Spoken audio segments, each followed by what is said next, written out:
Hello, hello, hello, everyone, ladies and gentlemen, boys and girls. That's right. That's not a fake image you're seeing there. That is the one and only Mr. Jamie Prickett. Let me start by saying thank you to this man. I'm going to start this very untraditionally because I am unapologetically bold anyway. This man is actually holding the commitment to be here to the point that he actually has his phone propped up just to be able to make this call, to be able to share with you everything that we ask. So now let me start normally. Welcome back to the another episode of the Unapologetic Entrepreneur, the show where we have real, transparent conversations with industry leaders that are shaping the future of entrepreneurship, ladies and gentlemen. And today, yes, today I am happy to say that I have the one and only Mr. Jamie Prickett here again. He kept his promise. I promised, and I was able to deliver. Look at this. I got him in a truck driving. This is crazy. I feel like I went on a plane and got him hostage. This is what we're talking about. This is the one and only founder of Experior, co-CEO of AOG, Mr. Jamie Prickett. Thank you for honoring our show today. Hey, brother, thanks so much, man. And I'm sorry, I would be sitting in front of a computer. I had to make the decision whether I was going to stay in Toronto and be late for my last appointment tonight. I got another meeting tonight, or leave and get on the road and be here with y'all.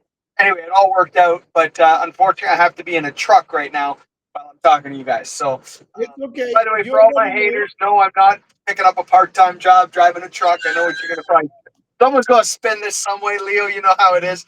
We actually just bought a condo in Toronto, and it was the only time we actually took possession 2 days ago. Today was the only time I had like a couple hours to get out. I left my son there with his friend, get it all loaded. Anyway, it's crazy. Oh, this is great, man. We're still living off the energy we had in Miami. We want to thank you for that. So we're going to start it real easy with some light stuff. No, I didn't lose you. Are you still there? Yeah, we're good. We're good. Reception's on and off. I hope you're good. We're gonna start with something light before we start with the heavy stuff. We're gonna start with just the energy in the Miami expansion tour, man. That was amazing. What the way everybody came out, we stayed out there. How do you keep yourself going with all this massive movement going from city to city, state, and you just cross? I mean, you live on a plane. How do you keep yourself fueled? How do you keep that going? Cocaine, really? No, I'm just kidding. Hey, we're gonna have some fun.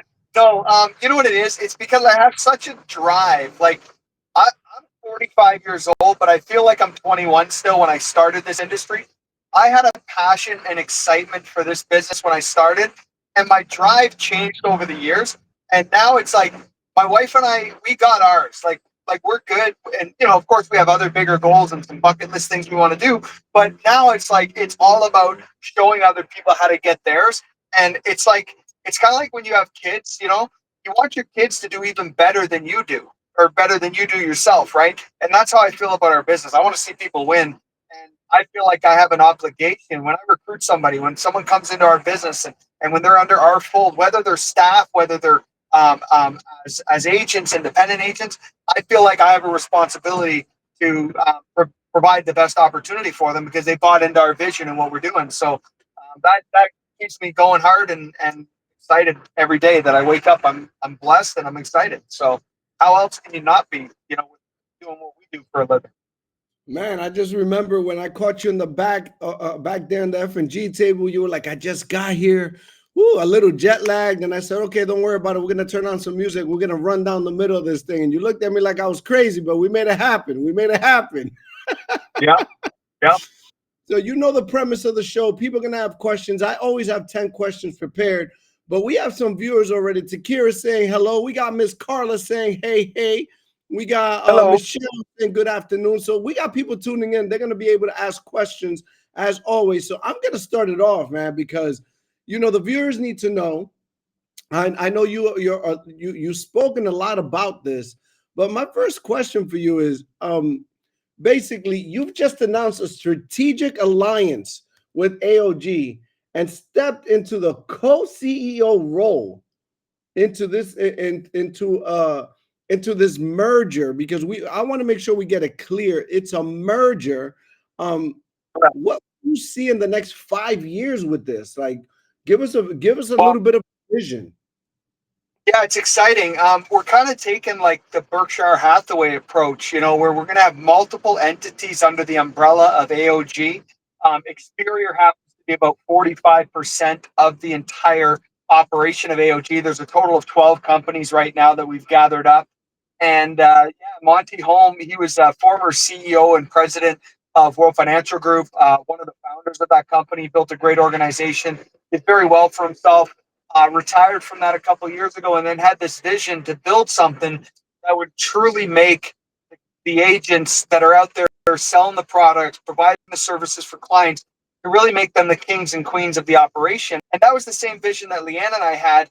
The difference now, when we decided to do this merger, was that now we've got the strategy to get into the reinsurance treaty so that we're not just partaking on the front end and benefiting on the commissions and the sales that are generated from an IMO perspective. We're actually going to be able to partake in the profitability on the back end, and that's where the big money is. So we had a promise to these shareholders. Right now, up until this merger, Leanne and I own 70% of Experior, and the 30% was owned by our agents, just like yourself, Leo. And we thought, how are we going to cash out people's chips one day? People would ask me, and I'd always say things like, well, we're gonna know what we need to know when we need to know it. And that was a good answer for a while, but eventually I'd put my head down on the pillow at night going, how are we gonna? Like, I believe that we're gonna be able to either go public or some partial acquisition of sorts, that the company takes a piece out of us. But that worried me because I didn't like the idea of private equity, because then they start to run the show and you become a puppet in their game. So when we met with Monty Holm, and he strategized and shared with us that over the next 3 years, when we put these pieces of the puzzle together, we're going to take this company from right now, where between Experior and all the other AOG partners, we're valued right around 250 million, that over the next 3 years, we're going to get our EBITDA to the point where this company will be worth 3 billion and we're going to take it public. That's the goal that we have right now over the next 3 years. Now, for me, I'll still be in my 40s. I'm turning 46 in December. I'm so excited to spend my 50s, which is the next decade I'll be entering into, helping this public company become one of the most recognized public entities on the planet. That's my vision over the next decade after this 3-year run to take it public. Then it's like, how are we going to ramp this thing up? I want to show agents that believed in us from the beginning, that became shareholders, and people that came along the side and partnered with AOG. Maybe there's some people that run agencies. Maybe they have product solutions that they can bring on the table. And we want to partner with these companies, bring them under the fold, RIA firms, broker dealers, IMOs, and show them clear path that we're going to do this thing public, and we're going to show a bunch of agents and a bunch of agency owners how to become stone cold wealthy. You can make a lot of money and a lot of commissions and that will generate you an incredible lifestyle. But the wealth that you can create as a shareholder owning stock in a company is what can create an ultimate legacy. And that fires me up to show people that believed in us when we were young. I'm talking back 11 years ago until now.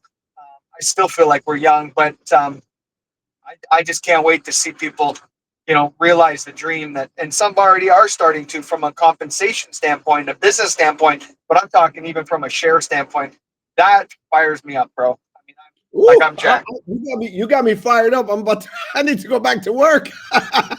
I'm so happy I got my shares.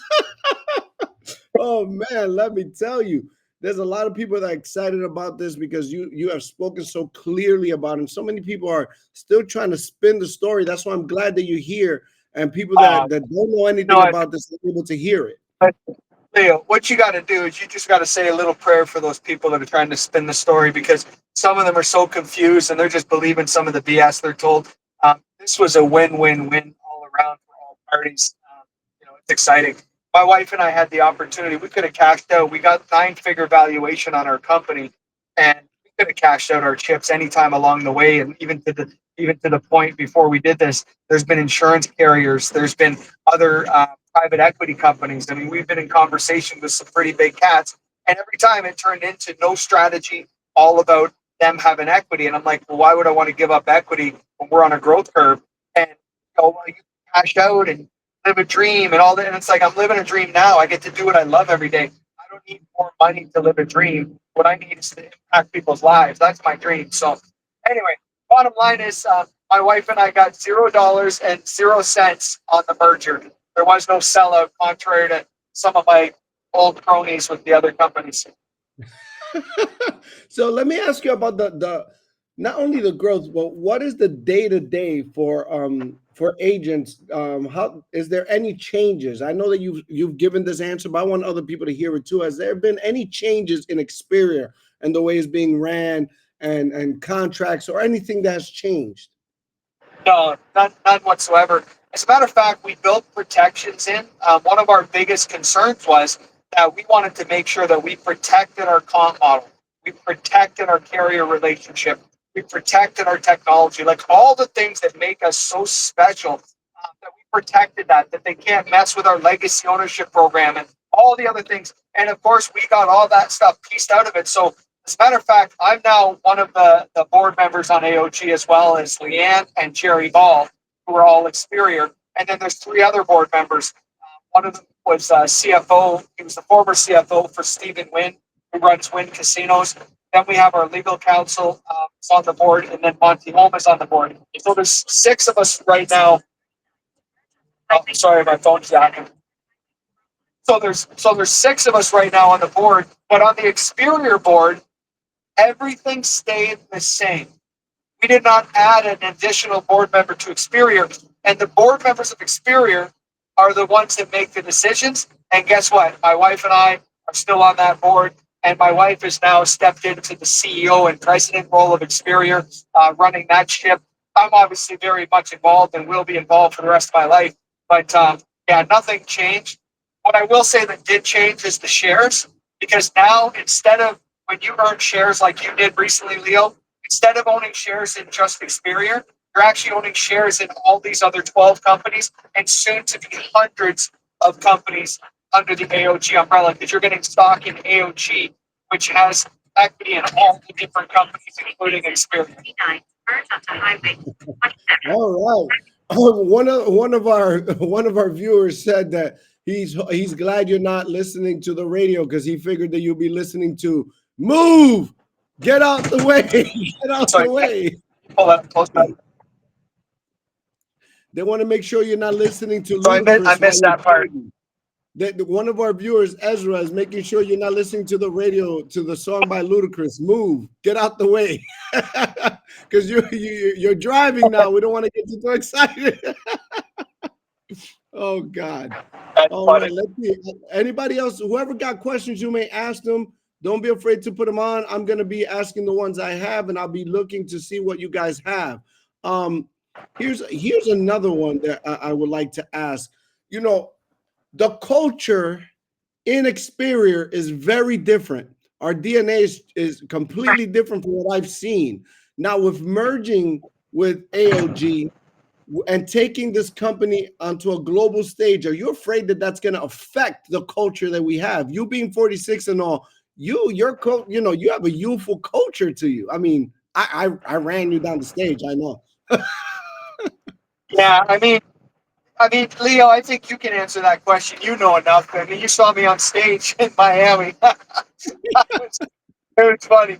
I was having some fun. But I'll tell you what, the only thing that changed is I'm going to be careful about name dropping companies that drive me mentally crazy and make me sick. I won't say their name anymore. I'll just let other people say their name.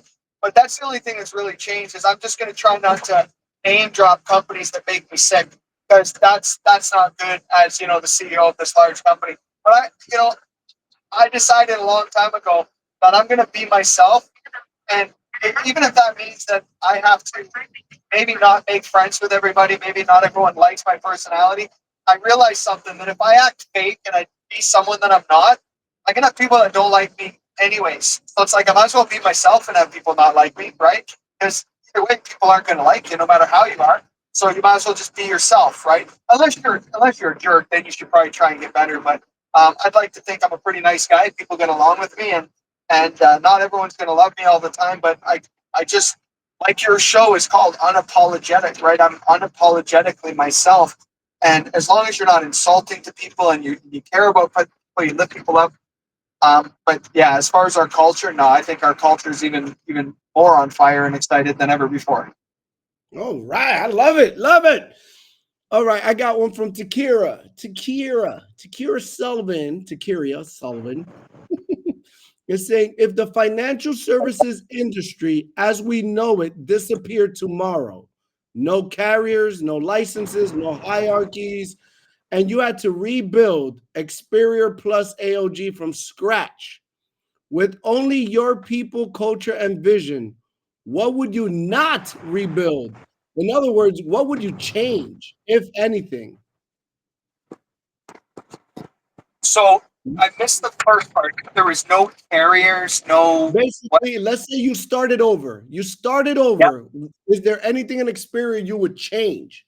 Like if you had to start all over? Because I remember a question last episode. You said if you had to think about doing this, if you had to, you wouldn't. But now you're here, and now we scaled, and we're here to stay, and we're being a disruptor. So I guess she's asking: is there anything that you would change if you had to start over? That is a very good question, by the way. Um, I mean, I could probably think of 100 things that I would do differently along the way, but not so much related to the business itself, but more the way I was when we started the company. And I'll explain what I mean by that. There was a year back in 2020, 2020, yeah, right when the pandemic hit, and I was always on edge. Like I was very frustrated, and I don't know what it was. Like I just and maybe it was because I was stuck at home. I wasn't around people. I don't know, but I was very frustrated. And I remember lashing out on a couple of leaders in front of other leaders. And ultimately, three people that were a part of Experior, and they were all making about 200,000 a year each. They were doing fairly well. They all left the company. Okay, they all left around the same time, like within 90 days of each other. They all quit. One quit. One quit. Um, and I look back and I'm like, I wonder if now honestly, when they did quit, I'll be very candid. My stress level was actually like I lifted a weight off my shoulder because they were three people that were constantly a little bit of a, almost like a little thorn in my side. Like every time they called me, it'd be like, oh God, what do they need now? And oh geez, what are they going to complain about now? And oh, what did I do wrong now? And like, oh, what did head office? It was like constant like that, right? So I still didn't want them to leave the company because I knew that they were good people. Like I didn't think they were bad people or anything like that. But when they all left, and it was after I went through this stage of where I was like very antagonistic and very like, basically the stuff I said to them in a group, it was all true. But it's like one of those things that you don't call people out in front of others, and I did that. And I Yeah. always wondered, did I push them over the edge to make them quit?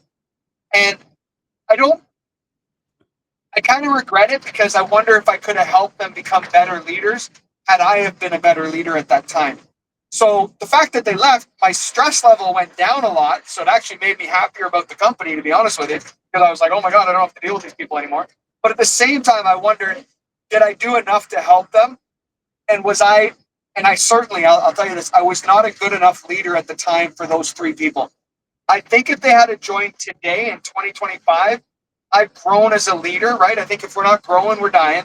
I've grown as a leader over the last 5 years. And I honestly feel that if those three individuals were at Experior today, two out of the three of them would still be with us long term.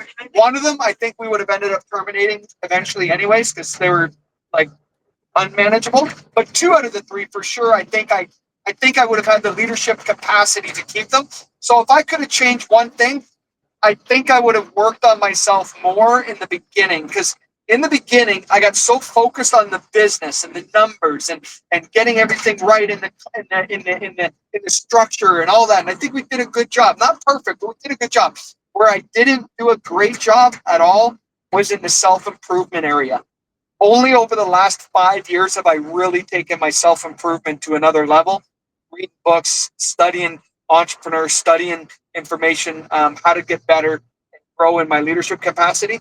And that would be something I would definitely change. I would have started that a whole lot earlier if I go back in time.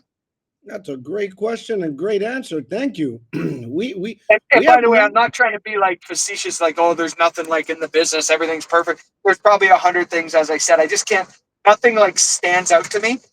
There is one relationship with a carrier that we developed a few years ago in Canada, and they promised us that it didn't matter that one of our big competitors used them as a product provider, and it don't matter, you can still recruit their people and we'll leave you alone. And I found out 9 months later that they were full of crap and they ended up canceling our contract without cause. If I could go back in time, I would have told them to shove it from the beginning, and we wouldn't have accepted their contract because that caused us some headaches and about 100,000 in development time. But other than that, I was just kind of like, trusted someone's words and what they said, and we shouldn't have. But that was a big mistake, a little mistake, but frustrating. we learn from them, We got Mr. Mark Torrillia that got a good question for you. So I'm gonna drop it in layers here.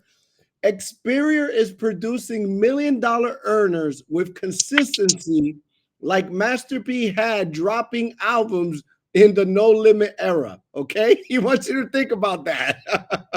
As a business owner who has undoubtedly led by example, what crucial shifts have you noticed are required for someone earning $100,000 to climb to $1 million milestone?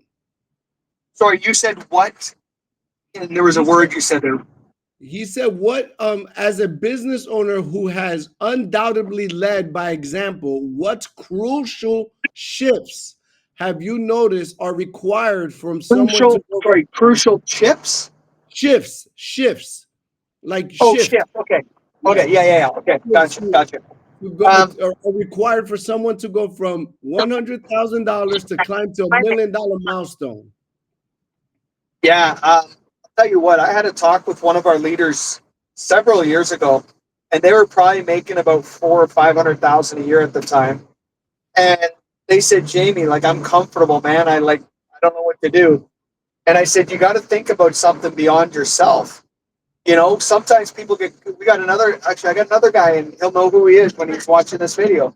He's stuck at 400,000 in income, a guy from out west. And he knows why he's stuck. He's stuck because he's comfortable, right? And I told him, I said, you got to get the fire back that you once had. And this guy from a few years ago, I said, you got to get the fire back. He's like, yeah, but like, you're just different. Like, how do you get so excited? And I said, because it's not about me anymore, right? It can't be about you. I think to get from like 100,000, 200,000, 300,000 to $1 million, it can't be about you anymore. It's got to be about other people. Because if it's just about you making a couple 100,000 a year is great. You're going to live a comfortable lifestyle and you can chill out and all that stuff. But if you want to make a difference in other people's lives, like that to me is the only way to go from 100 to $1 million and to 2 million and to 10 million is it's all about other people. What can I do to help other people? Zig Ziglar, we all know what he said, but if you help enough people get what they want, you will get what you want. And I believe in that philosophy wholeheartedly. So, and I'm not trying to give you the textbook motivational rah-rah answer. Oh, damn, y'all ain't going to let me out. What the hell? Come on now. No, screw you. I'm not going. No, we're good. All right, sorry. We are live. All right, that lady wanted to hit me. So I would, and I'm not trying to give you a textbook, cliche answer.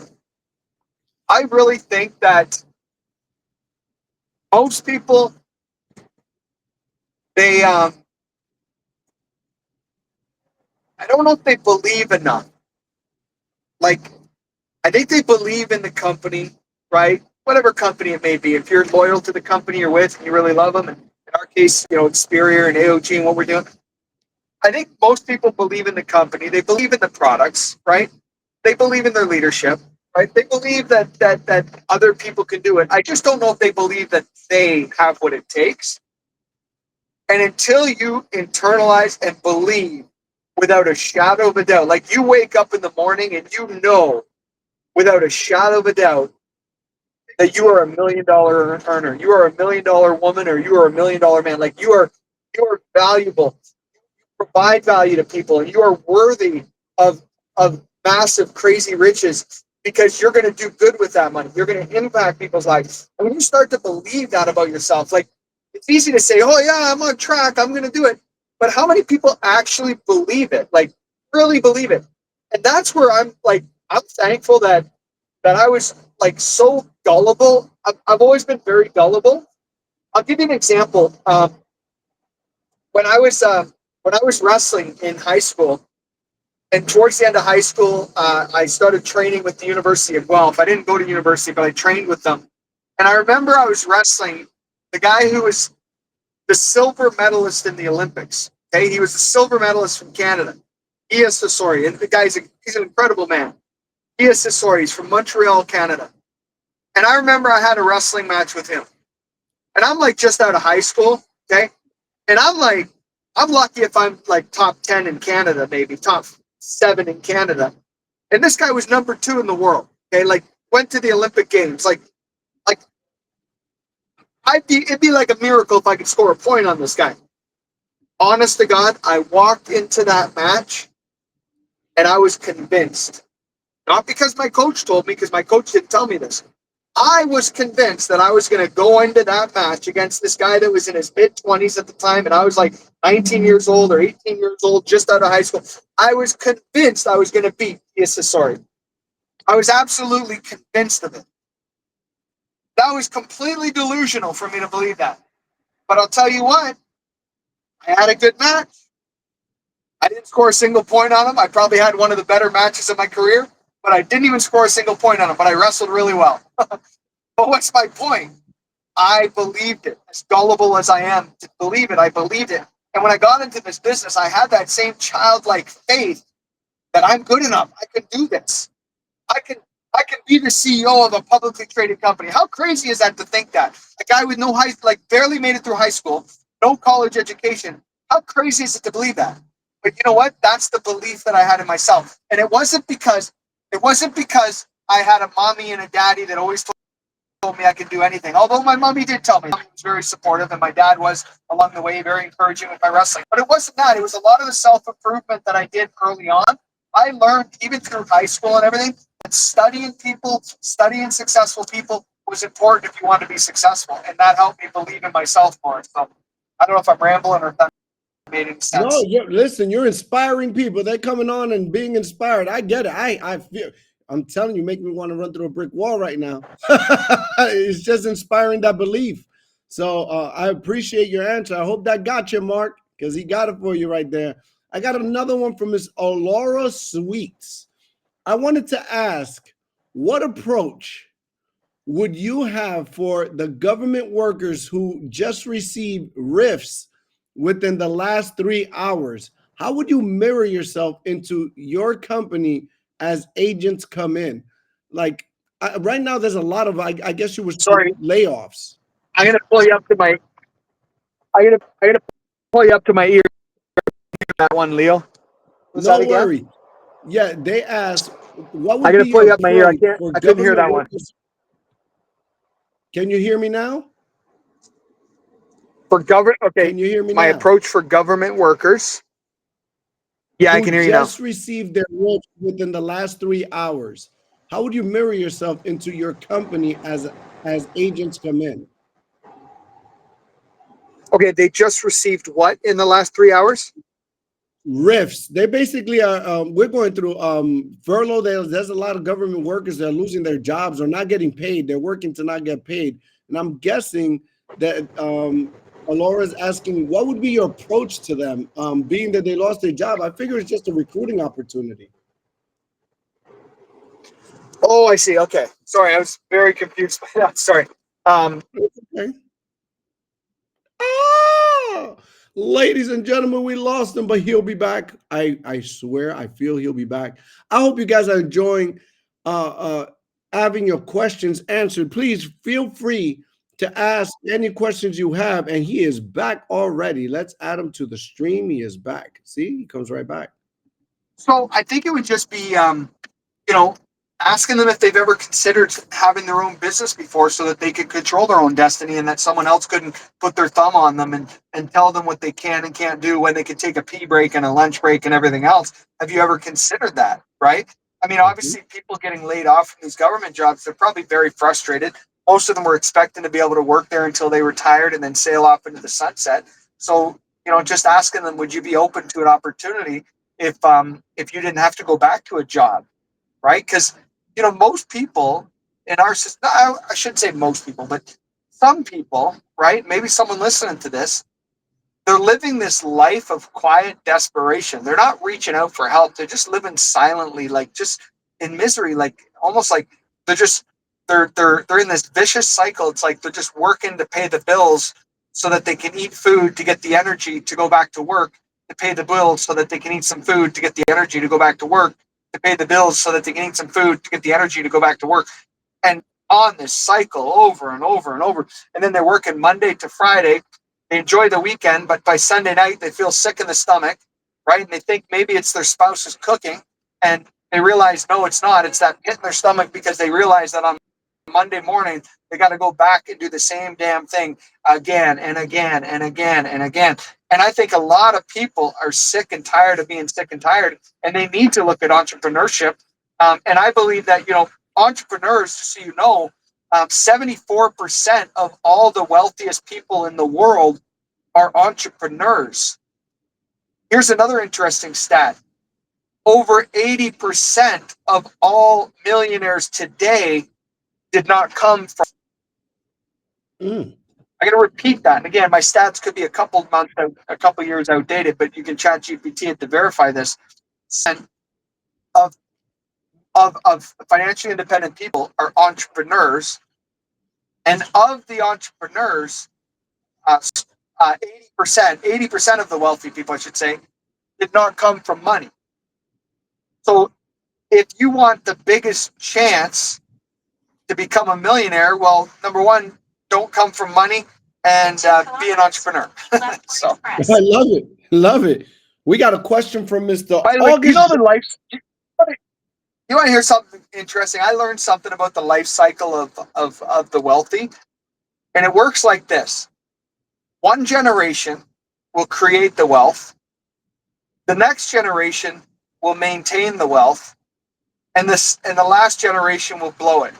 so I don't now I like that hope to stuff. create enough wealth. I know I don't like it either, but that's what normally happens, right? That's what normally happens. Mom and dad build up a business, their kids take it over and they just flatline it, and then the grandkids take it over and they screw it all up. But Oh man, we got Mr. August Jacques that has a question. He said, "You mentioned this merger is like Berkshire and Hathaway. If you had a crystal ball, what company would you acquire to add to the AOG portfolio?" almost all of them.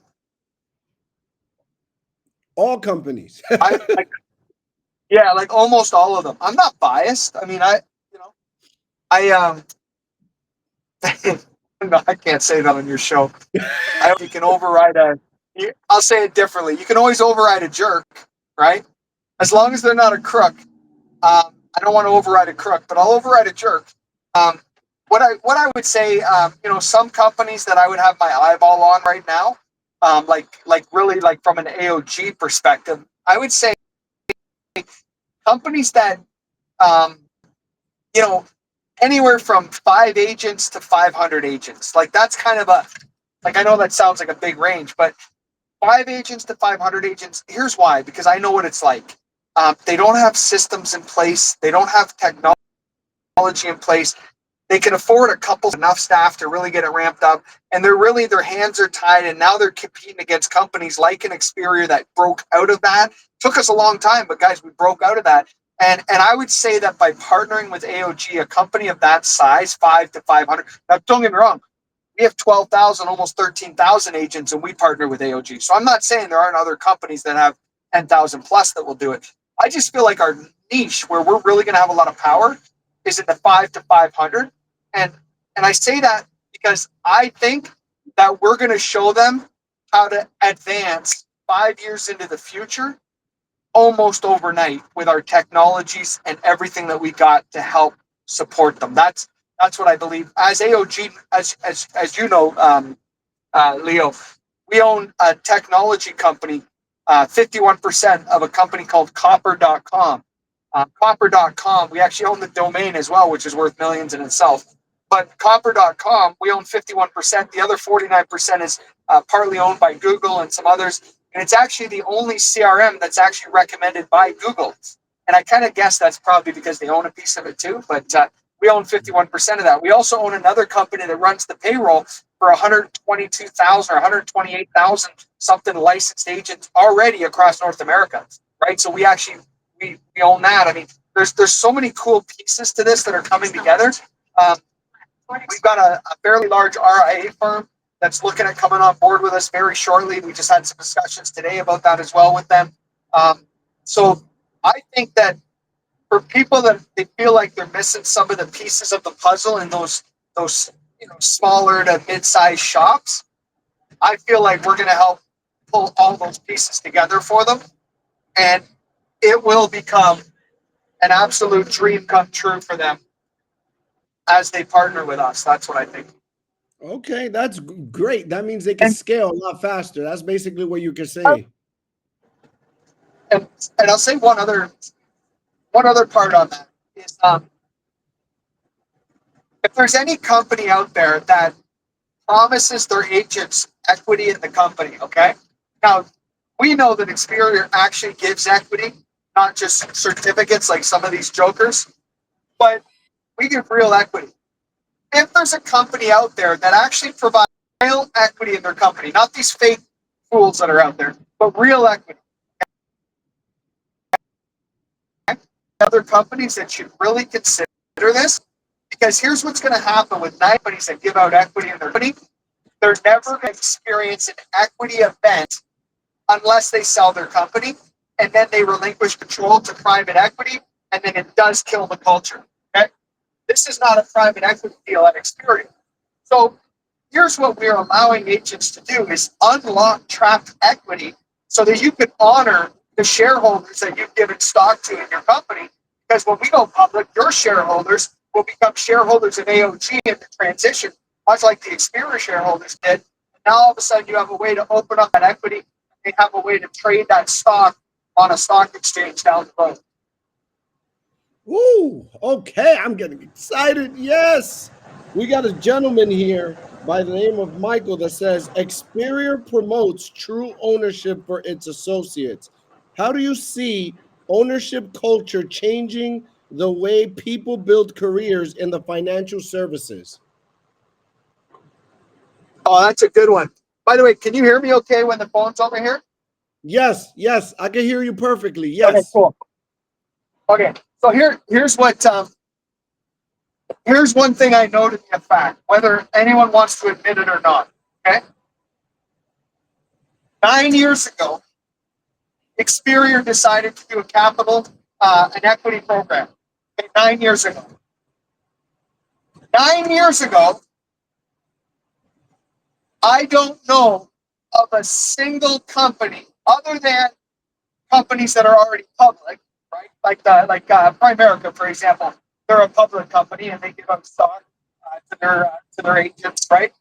Um, but other than a public company, I don't know of a single company that was issuing shares to people in their company.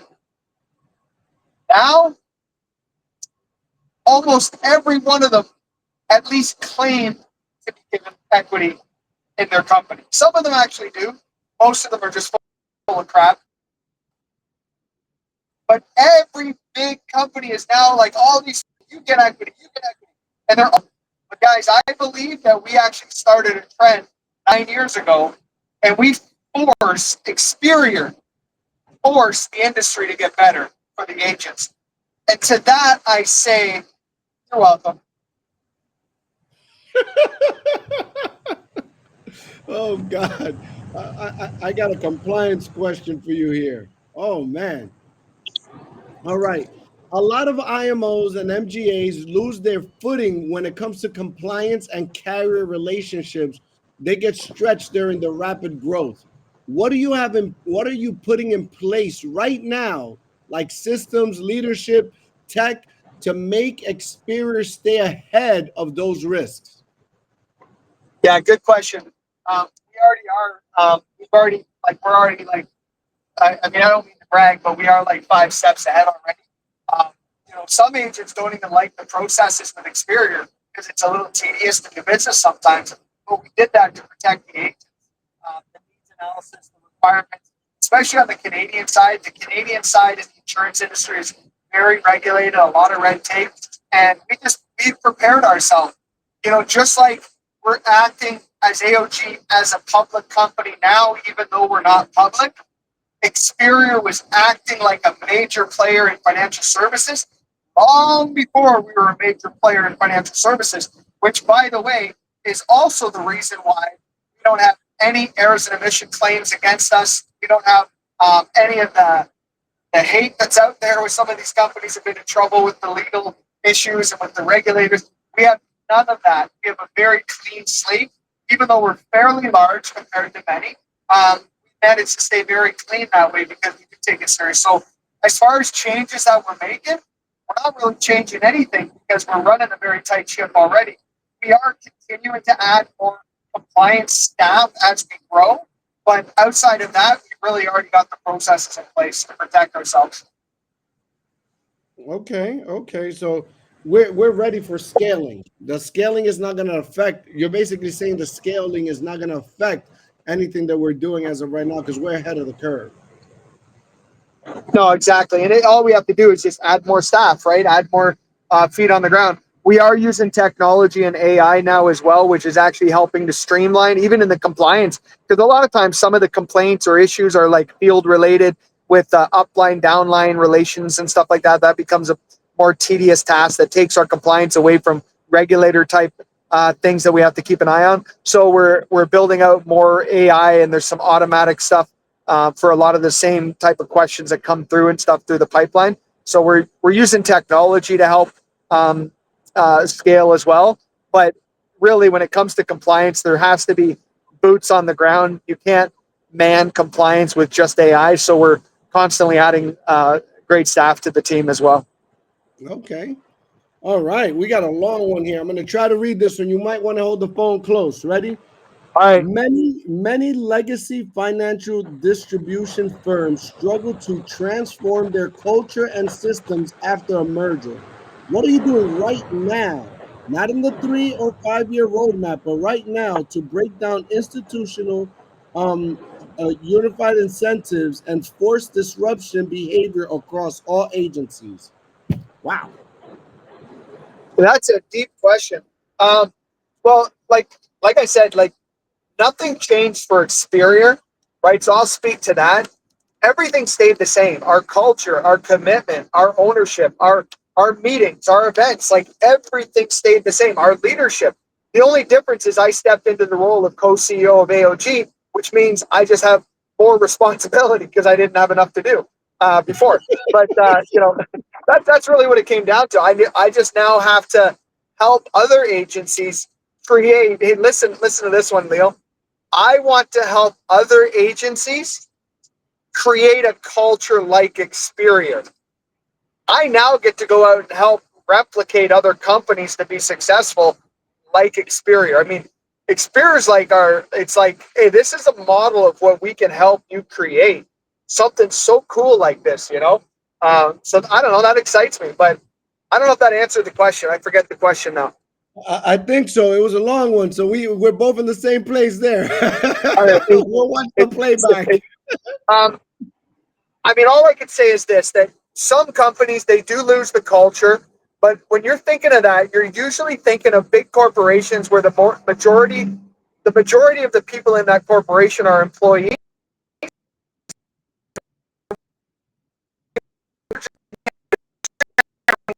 Out all the staff's hearts. 40% of the staff for one company because the other companies.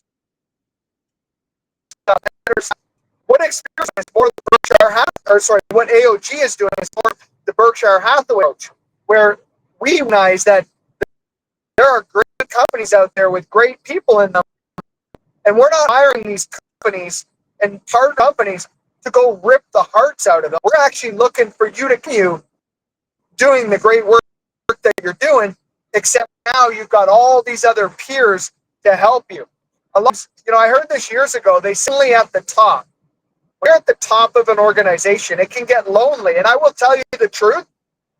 That's accurate. That's an accurate statement.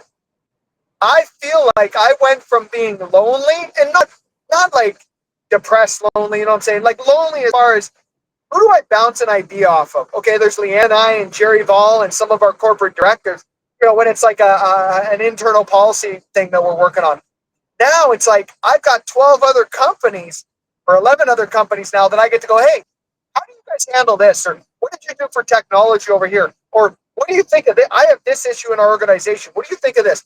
It's like all of a sudden I've got other peers that are running successful organizations at different sizes, big and small, that we get to surround ourselves with.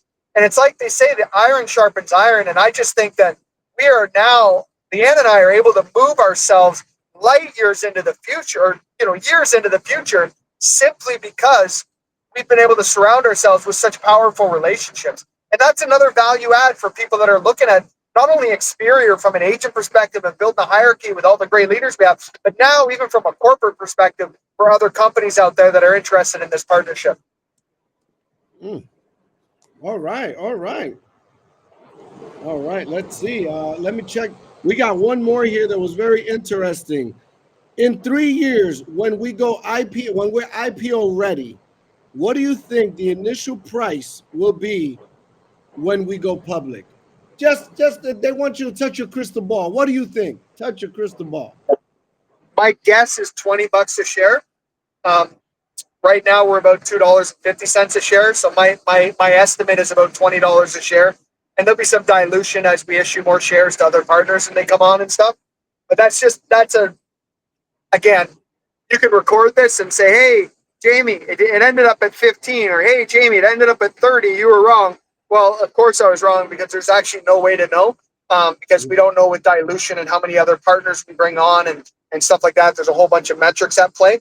But based on some of my calculations, what I've done, I think around $20 a share is realistic.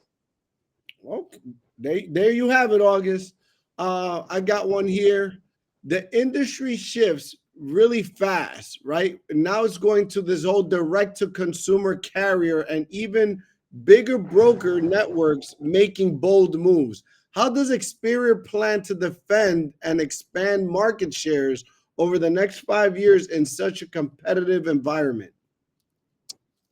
Well, have you ever heard the expression that insurance is sold, it's not bought? I have. Like, we know this, Leo. People don't wake up on a Saturday morning and go, oh, hey, honey, forget yard sailing. How about we go buy some life insurance today, honey? This doesn't happen, you know. Most people they don't buy life insurance; they have it sold to them. So yes, there's going to be the few that go online and they want to get a term for sale quote, and then they're going to check out the cheapest way to buy a policy. Sure, that might happen the odd time, but I honestly believe with everything in me, until the government makes life insurance mandatory, it will always be sold and it will never be bought. Car insurance is bought because people seek out car insurance because it's the law. If you drive a vehicle, you have to have car insurance. Life insurance is optional as far as I'm concerned. As long as it always remains optional, I believe there will always be the need for an insurance advisor. There is not um, a technology in the world, I think, that can explain to the lay consumer who knows nothing about insurance the benefits of an index universal life policy versus a term invest a different policy versus a whole life with additional contributions. Like there's so many moving parts to life insurance. I don't think a technology piece is going to be the one that educates the consumer on that. I still think there's going to be insurance advisors on the ground helping people. Now, that said, we want to equip our agents with the technology pieces, because that's not to say that we can't use AI and technology for our agents to have better tools to bring to the clients. But I'm a big believer, and you might call me old fashioned. You're like, oh, Jamie, you're old. You're born in the 70s, which is true. I spent 5 days in the 70s. Great time. Me and my mom hung out. I was born December 26, 79. But I'll tell you, I don't think that life insurance will ever, at least in my lifetime, I don't think it'll ever get to the point where people just start buying, start searching out life insurance. I think it's always going to be sold, and there's always going to be agents out there selling it.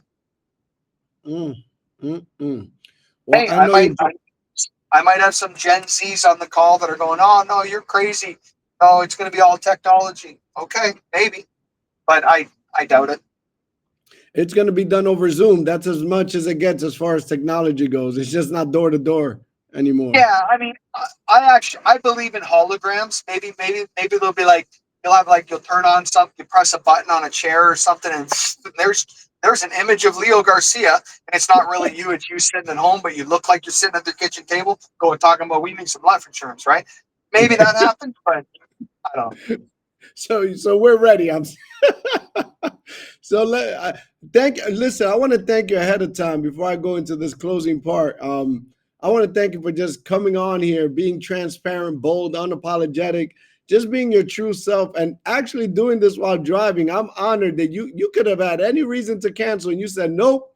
I'm gonna go on the show. I'm going on. So I appreciate that, by the way, very Well, I much. appreciate your patience with it. I know it's not the perfect setup, but I figured we got a message to share, so we got to do it. Hey, we got this. Let's end with this. 5 years from now, when you look back at this chapter, since we call this the next chapter, when you look back at this chapter, the AOG partnership and the IPO journey, the global expansion, what do you want Experior to have changed? How would you want Experior to change the industry? I want, like, one of my goals is that I have a competitor that doesn't like us right now that becomes a partner. And I would love it if they came up to us and said something like, because of the disruption that Experior caused in the industry, you forced our company to get better, and you forced our leadership to grow. And don't get me wrong, we're going to grow and get better as a result of other companies and other leaders as well. I think iron sharpens iron, as I said, but I think that would be a real win for me, that if other leaders from other companies and other people from other companies would recognize that, hey, we came together in this collaboration effort rather than competing with each other. We had similar values, similar visions for what we could build, but until we brought it all together, we couldn't grow as fast as we're able to grow together as what we could together. Um, we couldn't grow as fast separate as we could if we were together. So I think that would be a big win for us in Experior, is if other companies came together with us and recognized that. And leaders came to me and said, Jamie, thank you for doing this. We just paid for our daughter's, university with one check.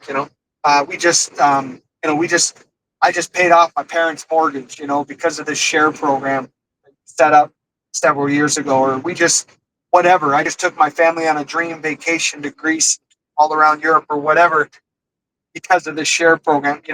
that kind of stuff, that like I got goosebumps just talking about it. Like that would really motivate me that we're able to make that kind of impact. By the way, Okay. there are companies out there. There are companies out there that if they came to us and begged to be a part of AOG, it'd be one of these deals. Like,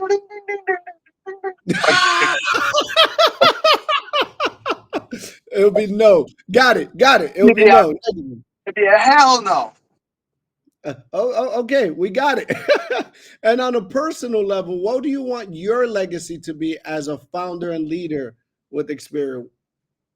You mean after I die or in 5 years from No, now? when it's all said and done, 5 years from now, what do you want to people to be saying about Well, everything, all the risk you took?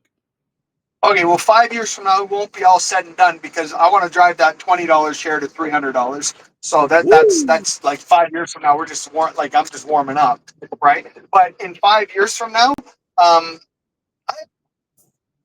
I don't know. I don't have a like. I can't give a good answer on that. To be honest with you, because I'm so like long game here. I'm not here for 5 years. I'm here long term. So, what is But your 5 years long-term from now, legacy? the long term goal, frick, I don't know. It's probably gonna change 100 times over.